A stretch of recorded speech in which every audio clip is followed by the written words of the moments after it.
नमो अरिहन्ताणं नमो सिद्धाणं नमो आयर्याणं नमो अध्यायाणं नमो लोये सव्वसाहुणम्।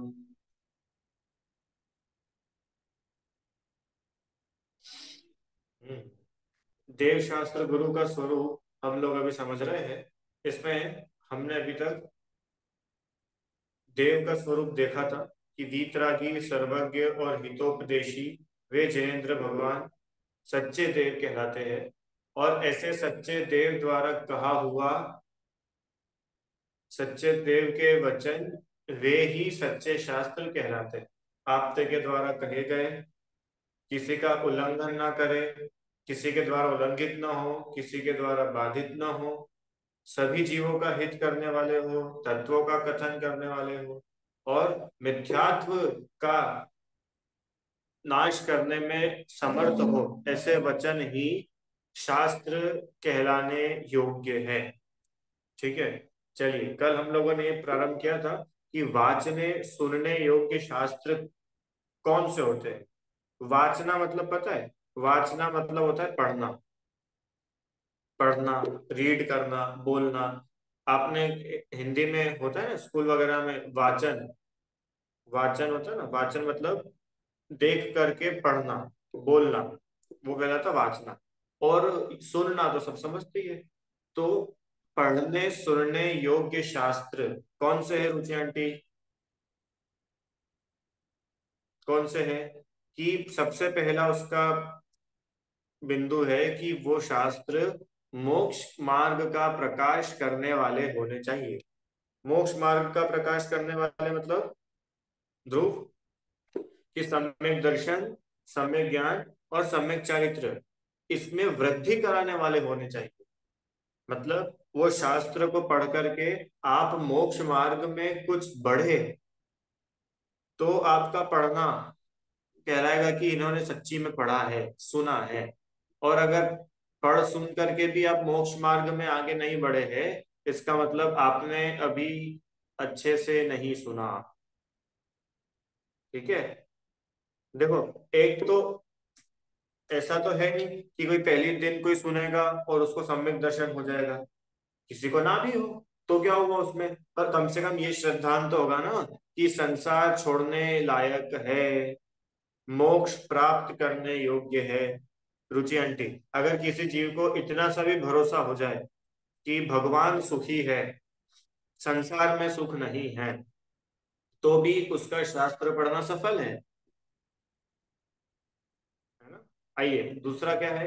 राग द्वेष मोह भावों का निषेध करे। क्या है सच्चे शास्त्र का लक्षण? कि उस शास्त्र में मोह राग द्वेष रूपी भावों का निषेध होता है।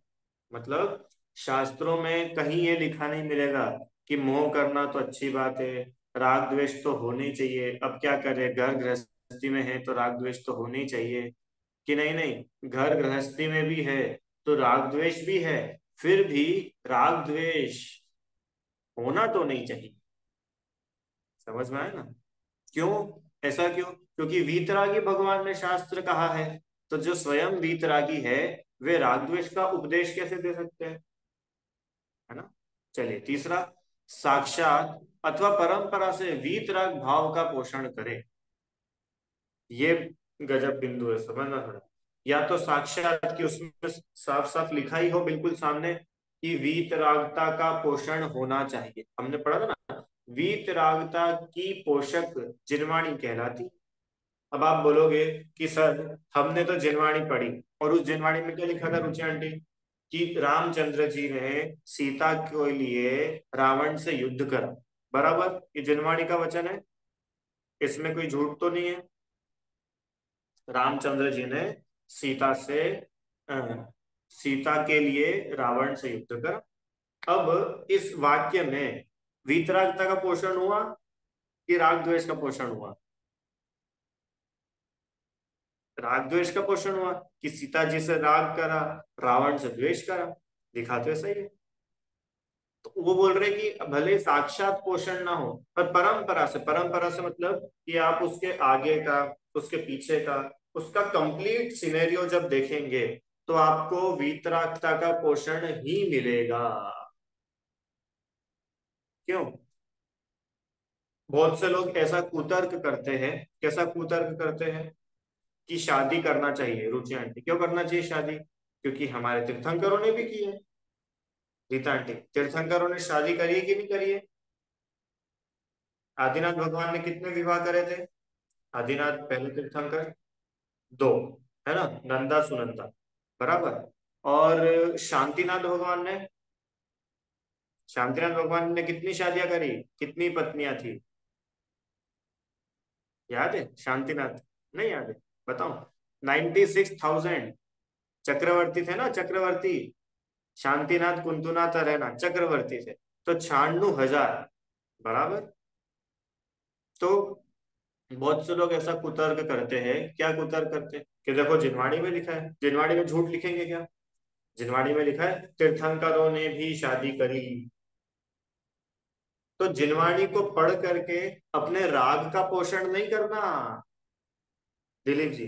जिनवाणी को पढ़ करके हम राग का पोषण नहीं करेंगे। तो फिर आप उसको परंपरा देखो, आप उसको आद्योपांत देखो, तो आपको पता चलेगा ध्रुव कि शांतिनाथ भगवान ने 96,000 शादी तो करी, ठीक है, पर क्या वो 96,000 पत्नियों के साथ पूरे जीवन रहे? वो राज्य में रहे, 6 खंड में रहे कि नहीं? उन्होंने तो वैराग्य प्राप्त करके दीक्षा ली थी और मोक्ष चले गए थे। तो मोक्ष गए थे तो 6 खंड में रहते रहते गए थे क्या? कि नहीं, 6 खंड का तो त्याग कर दिया था। पटरानी का तो त्याग कर दिया था। करोड़ों करोड़ों की संपत्ति का तो त्याग कर दिया था। इसका मतलब क्या हुआ? कि वास्तव में राग, द्वेष, मोह भले ही तीर्थंकरों के जीवन में भी मिले, तो भी वो हमारा आदर्श नहीं। रीता आंटी, आपको पता है आदिनाथ भगवान ने 2 शादियां करी। तो कल को कोई व्यक्ति ये सोच करके शादी करने लग जाए दो दो, कि आदिनाथ भगवान ने भी तो 2 शादी करी, तो ये गलत है। मैं ये बता रहा हूँ। आप शास्त्रों का आधार लेकर के, और हम ध्यान से सुनना, आप शास्त्रों का रेफरेंस लेकर के ऐसा नहीं कर सकते हो क्या कि हम अपना मिथ्यात्व, अपना मोहराग द्वेष पुष्ट करेंगे? क्यों? शास्त्रों में लिखा है। देखो, अजैन शास्त्रों की बात नहीं कर रहे ध्रुव, जैन शास्त्रों में लिखा है कि नहीं लिखा है? अच्छा बताओ। जैन शास्त्रों में लिखा है।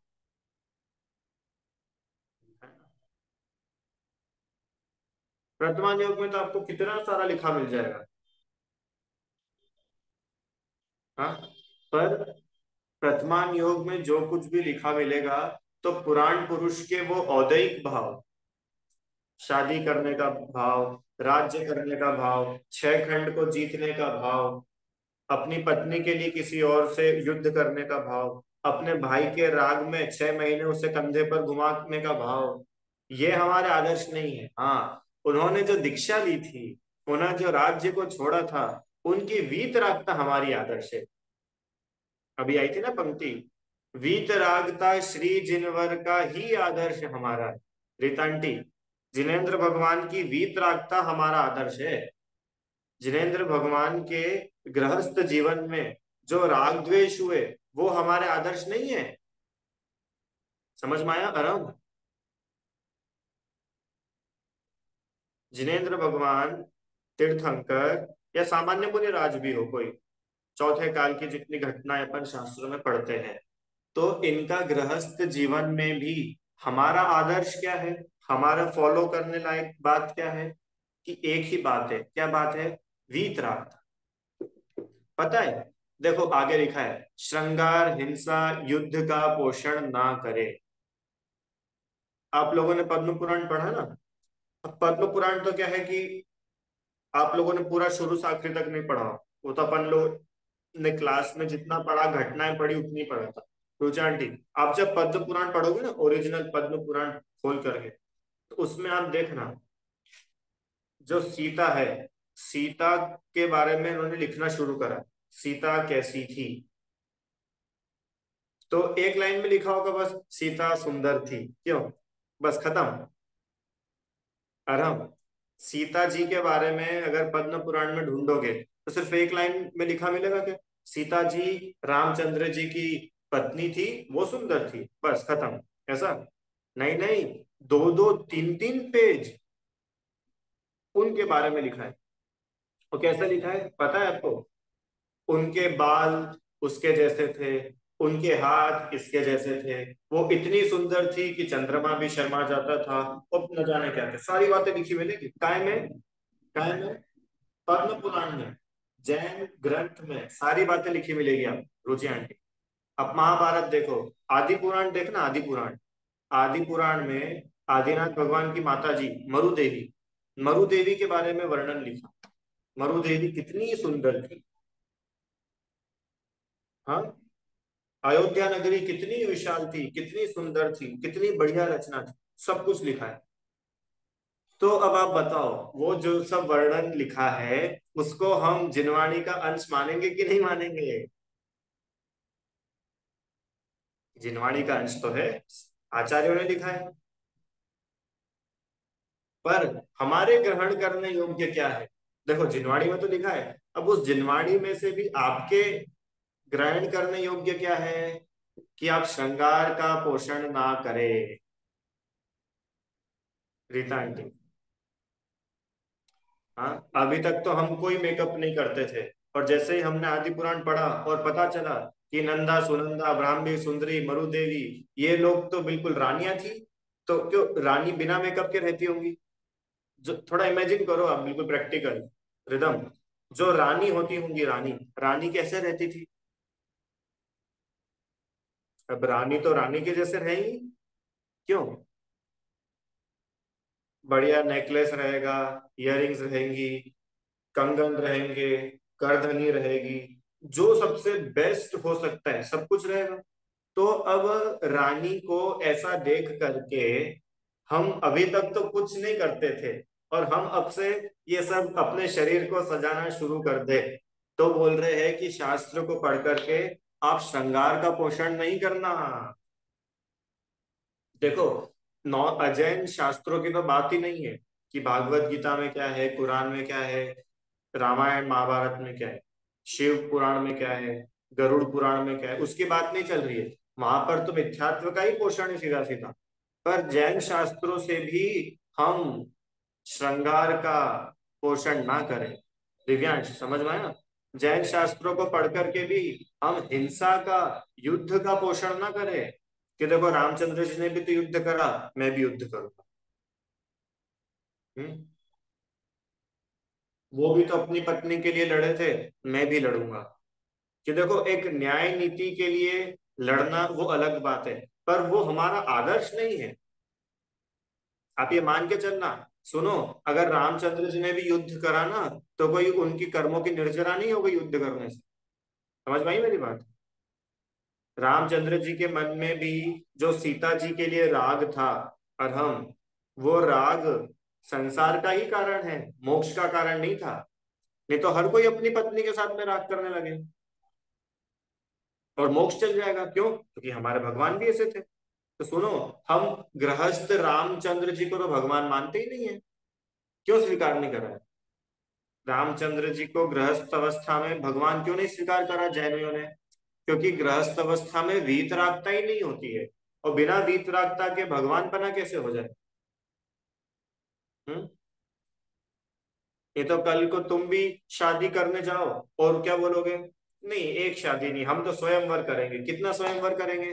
कि 96,000 शादियां करेंगे। क्यों? शांतिनाथ भगवान ने भी करी थी। और दिलीप जी, ये पढ़ा है ना अपन ने, क्या पढ़ा है? जिस पंथ चले भगवंत वही आचरिए। तो भगवंत ने तो 96,000 शादियां करी थी। कि नहीं, नहीं, जो 96,000 शादियां करने वाला था, वो औदैहिक भाव भगवान नहीं है। भगवान कौन है? कि भगवान तो वो, बोलो, पारिणामिक भाव है, वो है भगवान। माने वो आत्मा, मात्र आत्मा, वो भगवान है। 96,000 शादियां, रीता आंटी, आत्मा ने की थी कि शरीर की हुई थी? संबंध आत्मा का हुआ था कि शरीर का हुआ था? हाँ, चक्रवर्ती के भोग आत्मा भोगता है कि शरीर भोगता है? अब दिखता तो है कि कितने भोग भोग रहे, कितना विलास कर रहे हैं, हम भी करेंगे। चलो, तुम भी करोगे पक्का? अब उसके बाद तो उन्होंने सबको छोड़ के दीक्षा भी ली, चलो तुम दीक्षा लो, कि नहीं नहीं नहीं दीक्षा नहीं लेगी, कि ऐसी चीटिंग थोड़ी चलेगी, क्यों रिदम। अगर तुम्हें उनको फॉलो करना ही है तो 100% फॉलो करो ना, कि उन्होंने भी युद्ध लड़ा था, हम भी युद्ध लड़ेंगे, ठीक है। फिर युद्ध लड़ने के बाद तो उन्होंने दीक्षा भी ली थी, अब जाओ तुम दीक्षा लो। फिर तो उन्होंने तपस्या भी की थी जंगल में, फिर तो उन्होंने उपसर्ग भी सहन करे थे, हैं।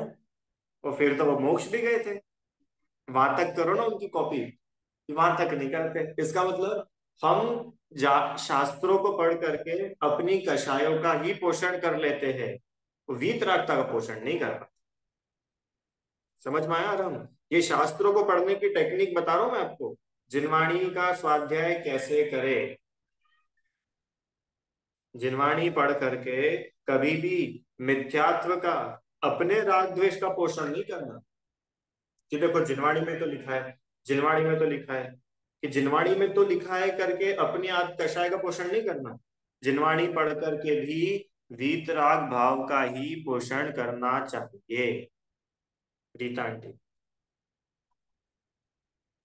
आपको पता है जब आप कर्णान योग पढ़ोगे ना, तो कर्णान योग में गुण स्थान में बहुत सारे विषय आते हैं, कि पहले गुण स्थान में इतने प्रकार के भाव आते हैं जीव को। तो आपको पता है चौथा गुण स्थान सम्यक दृष्टि जीव, ध्यान से सुनना संभल करके, सम्यक दृष्टि जीव चतुर्थ गुण स्थान वर्ती। आप इमेजिन कर सकते हो वो किसी के यहाँ पे चोरी कर सकता है, क्यों सम्यक दृष्टि जीव चोरी कर सकता है? संभल के सुनना, सम्यक दृष्टि जीव चोरी कर सकता है। सम्यक दृष्टि जीव रात्रि भोजन कर सकता है। सम्यक दृष्टि जीव आलू खा सकता है। अब आप लोग सब बोल रहे हो नहीं नहीं नहीं नहीं नहीं, पर चतुर्थ गुण स्थान में ये सब चीजें हो सकती है कि नहीं, मुझे ये बताओ। कि हो सकती है, क्योंकि अभी वो अव्रती है, उसके कुछ व्रत ही नहीं है।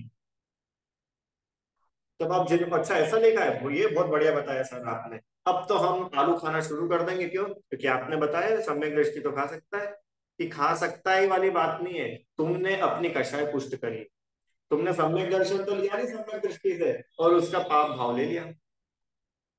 क्यों दिव्यांश? सम्यक दृष्टि जीव रात में बोल सकता है कि नहीं?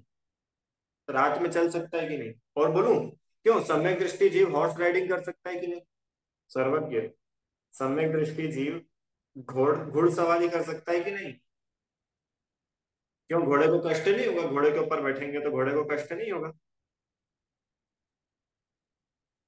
सम्यक दृष्टि जीव तलवार चला सकता है कि नहीं? पीता आंटी, चलो आलू प्याज तो छोड़ो, सम्यक दृष्टि जीव तलवार चला सकता है कि नहीं? अब आप बोल रहे हो हाँ, क्यों? क्योंकि ये चीजें आपने ग्रंथों में पढ़ी है इसलिए हाँ बोल रहे हो। ये चीजें आपने ग्रंथों में पढ़ी है इसलिए हाँ बोल रहे हो। इसका मतलब कि ग्रंथों से सम्यक दृष्टि जीव तलवार चला सकता है। तो क्या हम ये सीखेंगे कि अपने घर में भी हम तलवार रखें और वड़ वड़ वड़ लोगों को मारते जाए? क्यों? सम्यक दृष्टि तो मार सकता है, रामचंद्र जी भी तलवार चलाते थे। कि ये आपने गलत चीज ग्रहण करी है। आपको क्या पोषण करना था? कि रामचंद्र जी का वीतराग भाव पोषण करना था। समझ में आया ना दिव्या? ये शास्त्र पढ़ने की टेक्निक है। देखो शास्त्रों में तो सब कुछ लिखा मिलेगा, पर हम उसमें से क्या ग्रहण करें? शास्त्रों में तो सब कुछ लिखा मिलेगा, क्योंकि अलग अलग प्रकार के जीव है ना, तो शास्त्र में तो सबके लिए ही बात है। हमारे योग्य क्या बात है, हम उसमें से वो उठा करके अपना कल्याण करें। समझ में आया? आइए अगला, अतत्व श्रद्धान का पोषण ना करे। ऐसे शास्त्र पढ़ने सुनने योग्य है जो अतत्व श्रद्धान का पोषण करने वाले नहीं। मतलब उन शास्त्रों को पढ़ करके आपका तत्वों का श्रद्धान होना चाहिए। शास्त्रों को पढ़ करके अपने आप को शरीर मानने की बुद्धि टूटनी चाहिए। देखो मैं शास्त्रों को पढ़ के बोल रहा हूँ, पर इसमें सब चीज आ जाएगी। पढ़ना मतलब अकेला रीड करना ही नहीं, पढ़ना मतलब सुनना भी, पढ़ना मतलब देखना भी, पढ़ना मतलब रीड करना भी, सब चीजें आ जाएगी। सर्वज्ञ भैया क्या बोल रहे हैं? आप जब भी जिनवाणी पढ़ रहे हो, आप जब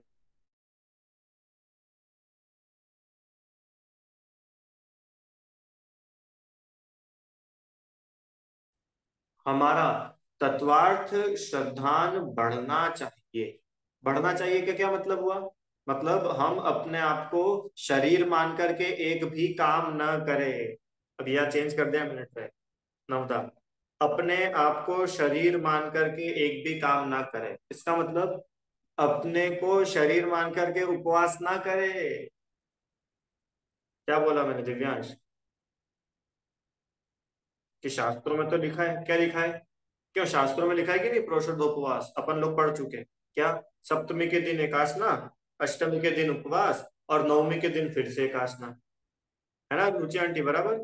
तो वो ऐसा बोल रहे हैं कि आप उपवास एकासना तो कर रहे हो, पर अपने आप को शरीर मान करके कर रहे हो कि आत्मा मान करके कर रहे हो? हाँ, कि साहब पहले तो हम 4 बार खाते थे, अब थोड़ा सा धर्म करने लग गए। कैसा धर्म करने लगे? अब हम 2 बार खाते हैं। अब हम और धर्म करने लग गए। क्या धर्म करने लग गए? कि अब तो बस हम 1 बार खाते हैं। अब तो हम और ज्यादा धर्मात्मा हो गए कि अब आप और क्या करते हो कि अब हम मौन से खाना खाते हैं। कि नहीं, अब तो हम और ज्यादा धर्मात्मा हो गए कि अब आप और क्या करने लग गए आप? कि अब हम खड़े खड़े हाथ में भोजन करते हैं। तो भैया तुम्हारी पूरी की पूरी दृष्टि तो शरीर और शरीर की क्रियाओं पर ही तो थी। पहले तुम अपने को 4 बार खाने वाला मान रहे थे, फिर तुम अपने को 2 बार खाने वाला मान रहे हो, फिर 1 बार खाने वाला मान रहे हो, फिर मौन से खाने वाला मान रहे हो, फिर खड़े होके हाथ में खाने वाला मान रहे हो। आत्मा तो तुमने 1 बार भी नहीं माना। इसका मतलब तुम वहीं खड़े हो जब 4 बार खाते थे ना, और अभी खड़े होके हाथ में खा रहे हो, तुम वहीं खड़े हो। क्यों? क्योंकि तत्वार्थ श्रद्धान नहीं होता। न होता तत्वार्थ श्रद्धान मतलब समझ में आया? तत्व मतलब जीव, अजीव, आश्रव, वन, संवर, निर्जरा, मोक्ष। अब तत्व का श्रद्धान माने मैं जीव हूं, जीव भोजन नहीं करता है, यह है तत्व का श्रद्धान। कि नहीं सर, पहले तो हम बहुत खराब थे, बहुत पाप करते थे, अब तो हम बहुत अच्छे हैं। क्यों? अब हम पुण्य करते हैं। कि पुण्य करके अपने आप को अच्छा मान के सेटिस्फाइड नहीं होना। क्यों? क्योंकि आश्रव दुख रूप ही है। ये श्रद्धा। देखो, मैं आपको ऐसा नहीं बोल रहा हूँ कि अभी बिल्कुल जादू की झड़ी सबके ऊपर घूम जाएगी और चुटकी बजाते से ही सब अगले पल भगवान बन जाएंगे। उसका प्रोसेस है, ग्रेजुअल प्रोसेस है, धीरे धीरे धीरे धीरे। पर जो हमारा फाइनल एम है वो तो अपने माइंड में होना चाहिए ना, क्लियर। आप लोग कभी पहाड़ चढ़े हो? समय शिखर जी की वंदना किस किस ने करी है? लगभग सभी ने करी होगी समय शिखर जी की वंदना। वेरी नाइस, बढ़िया। ठीक है। तो जब आप लोग समय शिखर जी की वंदना करते हैं रुचि आंटी, तो अपने को अधिकांश लोग, आप तो अंधेरे में ही चढ़ोगे ना, रात में चढ़ जाते 2-3 बजे। पर जब उजाला होता है तो लगभग उजाला होते होते सब लोग गौतम गंधर की टॉप तक पहुंच जाते हैं। अब गौतम गंधर की टॉप से अपने को पारसनाथ भगवान की टॉप भी दिखती है, इधर चंद्रप्रभु भगवान की टॉप भी दिखती है। अब टॉप तो दिख रही है, तो क्या आप चुटकी बजाते से ही एक कदम में पहुंच जाते हो क्या स्वर्ण भद्र टॉप पे? कि नहीं, हमको पता है हमको वहां जाना है। बच्चे रहते हैं ना, तो बच्चों को अपन क्या बताते, देखो देखो अपन वहां से चल के आए थे, फिर अपन उस पहाड़ पे गए थे, अब अपने को वहां जाना है ना? तो हमें अपना लक्ष्य दिखता है कि नहीं दिखता है? तो आपको वहां पे जाना है, तो आप तो अभी यहीं खड़े हो कि हम भले ही यहीं पे खड़े हैं पर हम बढ़ उस तरफ रहे, है ना? तो ऐसा ही बोलेंगे ना कि हम खड़े भले यही हैं पर अपन बढ़ कहाँ पर रहे हैं? कि पार्षद भगवान की टॉप तक बढ़ रहे हैं। ऐसे ही हम खड़े भले ही शुभोपयोग में हैं, हम खड़े भले अशुभोपयोग में हैं, पर हम बढ़ किस तरफ रहे? शुद्धोपयोग की तरफ। मतलब शुभोपयोग करते करते शुद्धोपयोग हो जाएगा क्या? कि बिल्कुल नहीं होगा, इस भ्रम में मत रहना। वापस से थोड़ा ट्रैक बदल दिया, क्या बोला नौदा? शुभ उपयोग करते करते, क्यों? पुण्य की प्रैक्टिस करते करते तो पाप छूट जाता है ना? या यूं बोले, क्यों पाप करते करते पुण्य हो जाता है क्या? पाप करते करते पुण्य नहीं, तो पुण्य करते करते धर्म कैसे हो जाएगा? तीन अलग अलग चीज है ना, पाप, पुण्य, धर्म। या अभी की भाषा में बात करें तो शुभोपयोग, अशुभोपयोग और शुद्धोपयोग। राइट? तो शुभोपयोग करते करते शुद्धोपयोग नहीं होता है। क्या बोला? शुभोपयोग करते करते शुद्धोपयोग नहीं होता है। यह है तत्व का श्रद्धांत। कि नहीं नहीं, तुम तो भगवान बन जाओगे। क्या करे साहब भगवान बनने के लिए? बस पुण्य करते जाओ, पुण्य करते जाओ, पुण्य करते जाओ, भगवान बन जाओ। ये गलत बात है। हाँ, पुण्य करते जाने से, पुण्य करते जाने से आप उस मार्ग में जरूर लग सकते हो। आपका इतना पुण्य होगा कि आपको तीर्थंकर का समूह शरण मिलेगा। उस पुण्य का फल इतना अच्छा होगा कि आपको मुनिराज मिलेंगे। उस पुण्य का फल इतना अच्छा होगा, आपको देव शास्त्र गुरु मिलेंगे। ध्यान से सुनना। उस पुण्य का फल इतना बढ़िया होगा कि आपको साक्षात तीर्थंकर भी मिल जाएंगे, समूह शरण मिल जाएगा, सब कुछ मिल जाएगा। पर फिर भी वो आपको मोक्ष नहीं दिलाते। क्यों? कि ये सब चीजें तो हमको बहुत बार मिल चुकी है, फिर भी मोक्ष नहीं हुआ ना। इसका मतलब कि अकेला ये सफिशिएंट नहीं है। इसके आगे भी है जो मोक्ष का सीधा सीधा कारण है, उसका नाम है शुद्धोपयोग। पुण्य पाप से पार। पुण्य और पाप से भी पार। देखो, पाप की तो बात ही नहीं है। पर क्या है, कल भी मैंने बोला था, पुण्य में हम लोग इतने सेटिस्फाई हो जाते हैं कि बस हमारा तो सारा काम हो गया। क्या सारा काम हो गया? धर्म हो गया कि नहीं हो गया? कि पहले हम पूजा नहीं करते थे, अब हम दो पूजा करते हैं। कि बहुत अच्छी बात है, दो पूजा करते हो, पर इसी में आप अपने आप को सेटिस्फाई मत करना। क्यों? कि अभी तो तुम गौतम गंधर तक ही पहुंचे हो, पार्षनाथ टॉप तक जाना है। समझ में आया ना? क्यों गौतम गंधर टॉप से ही नीचे लौट आते क्या रीता आंटी? क्या करते हैं? पूरी वंदना करते हैं ना, चंद्र प्रभु भगवान तक भी जाएंगे, फिर पार्श्वनाथ भगवान तक भी जाएंगे, पूरी वंदना करेंगे। ऐसे ही मात्र पुण्य आश्रव करके ही सीमित नहीं रह जाना। फिर क्या करना? कि श्रद्धान तत्व का करना। तत्व का श्रद्धान करना मतलब आश्रव को आश्रव जैसा जानना। नवदा। आश्रव को आश्रव जैसा जानना, बंध को बंध जैसा जानना, संवर निर्जरा मोक्ष को उनके जैसा ही जानना। जो वस्तु जैसी है उसको वैसा ही जानना। यह है तत्व का शुद्ध। है ना? छह डाला में कितना अच्छे से लिखा है उन्होंने। आश्रव दुखकार घनेरे, बुद्धिवंत तिने निर्वैर। ये है बात कि आश्रव तो दुखकार है, बुद्धिमान जीव क्या करते हैं? उनका त्याग करते हैं। ठीक है दिव्यांश? ये है जिनवाणी सुनने पढ़ने की कला। देखो, सच्चे शास्त्र का लक्षण तो हो गया। क्या हो गया? कि जिनेन्द्र भगवान द्वारा कहा गया होना चाहिए, वीतरागता का पोषण करने वाला होना चाहिए, मिथ्यात्व का नाश करने वाला होना चाहिए, सभी जीवों का हित हो, ऐसा होना चाहिए। कि ठीक है, ये सब तो है। अब इतनी सारी एलिजिबिलिटी को लेकर के वो जिनवाणी आपके सामने है। अब आपका क्या फर्ज बनता है? कि बस सच्चा शास्त्र मिल गया, अब इसको पढ़ो, पढ़ो, पढ़ो। पढ़ लिया, अब दूसरा पढ़ो, दूसरा पढ़ो। अब तीसरा पढ़ो, चौथा पढ़ो, पढ़ते जाओ, पढ़ते जाओ, पढ़ते जाओ। तो बोल रहे मात्र पढ़ना ही नहीं, पढ़ करके मोक्ष मार्ग में आगे बढ़ो। समझ में आया ना? ये तो पता है क्या होता है? पढ़ने का भी नशा हो जाता है। नशा समझते हो? नशा, अरम नशा समझते हो ना? जैसे कितने लोगों को सिगरेट पीने का नशा होता है। क्या? एक सिगरेट पी ली, फिर भी उनको चैन नहीं पड़ी, अब दूसरी, फिर भी चैन नहीं पड़ी, फिर तीसरी, फिर भी चैन नहीं पड़ी, पीते जाते हैं। कोई शराब पीता है। कोई कोई लोगों को कैसे नशे रहते पता है? ये नशा कारक तो बहुत सारी चीजें होती है, गुटखा वगैरह ये सब चीजें। इसके अलावा बाकी चीजों के नशे होते हैं। कोई कोई चीजों को एडिक्शन रहता है, इसका स्प्रे का, परफ्यूम वगैरह होता है ना, परफ्यूम का एडिक्शन होता है। उनको जरा सी देर नहीं हुई, फिर ऐसा परफ्यूम डीओ लगा के आ जाएंगे। फिर थोड़ी देर नहीं, फिर डीओ परफ्यूम लगा के आ जाएंगे। तो इसको बोलते हैं एडिक्शन। है ना? तो जिनवाणी पढ़ने का एडिक्शन नहीं बनाना है। मतलब कि चलो एक शास्त्र पढ़ लिया, अब दूसरा शास्त्र पढ़ेंगे, अब तीसरा पढ़ेंगे, चौथा पढ़ेंगे, अब करणानियोग पढ़ेंगे, अब चरणानियोग पढ़ेंगे। कि ये पढ़ने की आदत नहीं बनाना। मैं बहुत अच्छे से समझा रहा हूँ भाई आप सबको। बड़े भी और बच्चे तो बिल्कुल, अपन शुरू कर ही रहे हैं, तो ये बिल्कुल ध्यान में रखना ध्रुव। क्या? कि रीडिंग करने की आदत नहीं डालना है। देखो, शुरुआत में तो सब रीडिंग करने का ही बोलेंगे कि बेटा बैठा करो, पढ़ा करो, भले 5 पेज रोज पढ़ो, 1 पेज रोज पढ़ो, 10 लाइन डेली पढ़ो, कि ठीक है। पर जीवन भर पढ़ते ही नहीं रहना है। तो 10 लाइन में से एक लाइन को ग्रहण करना, तो हम बोलेंगे कि हाँ आप मोक्ष मार्ग में आगे बढ़े। दिव्यांश, समझ में आए ना? तो ही तो बोलेंगे, नहीं तो अच्छा बताओ फिर वो पढ़ने का क्या काम था अपना।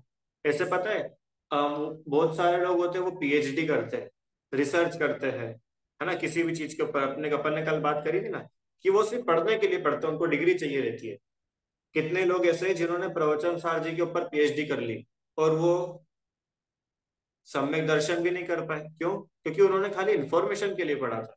जैसे कल अपनी बात हुई थी ना, कि जहर के ऊपर पीएचडी करनी है नवधा, तो जहर की सारी इंफॉर्मेशन इकट्ठी कर ली, कितने सारे टाइप्स के जहर होते हैं, है ना। अपन ने कल बात की थी ना, किसी को जीवान पे रखते से ही मर जाता है, किसी को पूरी बॉडी में फैलने के बाद में इफेक्ट देता है, कोई तो सूंघने से ही मार डालता है, और कोई कोई तो ऐसे होते हैं कि आज खाया और 10 साल बाद मारेगा। ऐसे बहुत सारे टाइप के जहर होते हैं। तो ये सारे जहर के बारे में आपने इंफॉर्मेशन तो ले ली, पर आपका असली फायदा कब होगा? कि आपके सामने जहर आए और आप उससे बचो। तो हम बोलेंगे ना, आपकी जहर की पढ़ाई करना काम की, और आपके सामने जहर आए और आप उसको खा जाओ, रुचि आंटी, तो ऐसे व्यक्ति को बुद्धिमान बोलेंगे कि मूर्ख बोलेंगे? बताओ क्या बोलोगे? मूर्ख बोलोगे? क्या बात कर रहे हो, उसने तो जहर के ऊपर इतनी बड़ी किताब लिखी है, किताब इतनी मोटी आज तक किसी ने नहीं लिखी। बुद्धिमान है कि मूर्ख है? बताइए। आराम। जहर के ऊपर उसने इतनी बड़ी थीसिस बनाई है, वो बुद्धिमान है कि मूर्ख है? कि सर हमारे लिए तो वो मूर्ख नंबर 1 है। क्यों मूर्ख नंबर 1 है? कि उसके सामने जहर आया और वो जहर खा गया। समझ में आया क्या? ऐसे ही आपने खूब सारी जिनवाणी पढ़ी, और सब जिनवाणी में से आपने बहुत अच्छे से याद भी कर लिया। क्या याद कर लिया? दुख का कारण पाप है, पाप करने से दुख होता है, आप लोगों ने सबने याद कर लिया। और हम, तुमने पांचों पापों की डेफिनेशन याद कर ली। उसके बाद भी तुम पाप करने में घबरा नहीं रहे हो, तो हम तुम्हें मूर्ख बोलेंगे कि बुद्धिमान बोलेंगे? कि सर मैं तो बहुत बुद्धिमान हूं। क्यों? मैंने सारी एग्जाम में टॉप करा है। कि तुमने भले ही सारी एग्जाम में टॉप करा है, पर जब तुम्हारे पास पाप आया तो तुमने उस पाप को ठुकराया नहीं, तुमने पाप कर लिया। जब तुम्हारे सामने आश्रव आया तो तुम आश्रव रूप हो गए। तुम अब तुम जीव हो ऐसा तुम भूल गए। दिव्यांग, समझ में आई ना बात? ये बहुत जरूरी है। देखो, प्रैक्टिकल स्वाध्याय करो। मैं बार बार बोलता हूँ आपको, प्रॉब्लम लेकर के जिनवाणी खोलो और सोल्यूशन लेकर के जिनवाणी बंद करो। क्योंकि जब तक आपकी खुद की प्रॉब्लम नहीं होगी ना, तो आप उसको एक फॉर्मेलिटी के लिए पढ़ोगे। अच्छा बताओ, डॉक्टर के पास कब जाते हैं अपन? आप डॉक्टर है ना दिलीप जी, पेशेंट आपके पास में कब आते हैं? कि जब उसको कोई समस्या होती है तभी आते हैं ना। हाँ। और आपके यहाँ से कब जाता है? कि जब उसको समस्या का समाधान मिल जाता है। कोई कोई ऐसा ही है क्या कि डॉक्टर साहब बहुत बोर हो रहे थे तो सोचा आपसे थोड़ी गपशप कर ली जाए? ऐसा कोई आता है क्या? कि इतने, हाँ, कि इतने फुर्सत लोग तो बहुत रेयर होते हैं। और ऐसे व्यक्ति को अच्छा आप एंटरटेन करते हो कि नहीं? अच्छा बताओ। मान लो आपके क्लिनिक पे ऐसा कोई व्यक्ति आ जाए कि जो बहुत फुर्सत है, उसको कोई काम नहीं है, और वो आपके पास आ जाए कि डॉक्टर साहब मैं थोड़ा बोर हो रहा था, चलो अपन बातें करते हैं। और इधर आपके मरीज है, तो आप उससे बात करोगे कि मरीज को देखोगे? मरीज को देखेंगे। क्यों? कि भैया ये अपने काम से आया है, तुमको तो कोई काम नहीं है। क्या काम से आए? कि ये अपनी बीमारी लेकर के आए हैं और इसका इलाज चाहते हैं। मंदिर जा रहे हो, तो मंदिर क्यों जा रहे हो दिव्यांश? कि अपनी प्रॉब्लम लेकर के जा रहे हैं और भगवान से अपना सोल्यूशन लेकर के आएंगे। भगवान से सोल्यूशन लेकर के ना आ पाए तो खाली लौटा है। रुचि आंटी, राजा के पास जाएंगे तो खाली हाथ लौटेंगे कि राजा से कुछ बढ़िया लेकर के आएंगे? राजा के घर से खाली हाथ लौटा जाता है? तो ये तो तीन लोग के नाथ है। तीन लोग के नाथ के मंदिर से खाली हाथ लौटा जाएगा क्या? बिल्कुल नहीं लौटा जाएगा। जिनवाणी खोलेंगे तो खाली हाथ उठेंगे क्या कि नहीं नहीं वीतरागता लेकर के उठे। समझ में आया? ध्रुव क्या बोला? मात्र फॉर्मेलिटी के लिए ही नहीं पढ़ना है, क्योंकि क्या है कि पाप तो बहुत इजीली छूट जाते हैं सबसे। घर के संस्कार, परिवार के संस्कार इतने अच्छे होते हैं जैनियों में। अभी तक मैं जितने लोगों से मिला हूं कि पाप तो वो लोग छोड़ देते हैं, पाप छोड़ने में कोई बड़ी बात नहीं है। पर धर्म या मंदिर दर्शन, जिनवाणी स्वाध्याय, भगवान का अभिषेक, पूजन, मुनिराज की व्रयवृत्ति, सेवा, आहार आदि क्यों की जाती है, ये पूरा नहीं करता। सिर्फ फॉर्मेलिटी के लिए। क्या फॉर्मेलिटी के लिए? क्या बस मंदिर है तो दर्शन करना चाहिए? हमारे पापा भी करते हैं, दादा भी करते हैं, और भी लोग करते हैं तो हम भी करेंगे।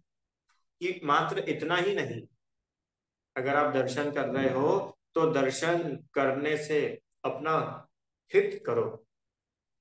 जिनवाणी पढ़ रहे हैं तो जिनवाणी पढ़ करके अपना हित करो।